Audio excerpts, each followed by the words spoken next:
আমরা প্রাথমিকভাবে জানতে পারি যে মানব পাচারকারীরা লাশটি এনে মহিলাটিকে এনে এখানে মাটি চাপা দিয়ে গেছে।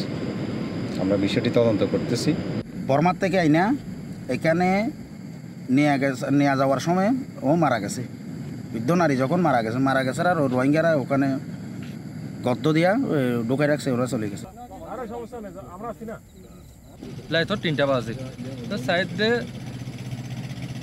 4টা পুরুষ 3টা মহিলা আর ছোটো ছোটো মনে হয় 2টা বা 3টা বাচ্চা। তা আমি কইছি তোমরা কি হলে এসছো? সাথে দেখছি একটা মরা লাশ, মানে বয়স হয়েছে, বুড়ো হয়েছে অনেক। তা আমি কইছি আপনারা কে আনছে ওগুলো কইছে আমরা জানি না।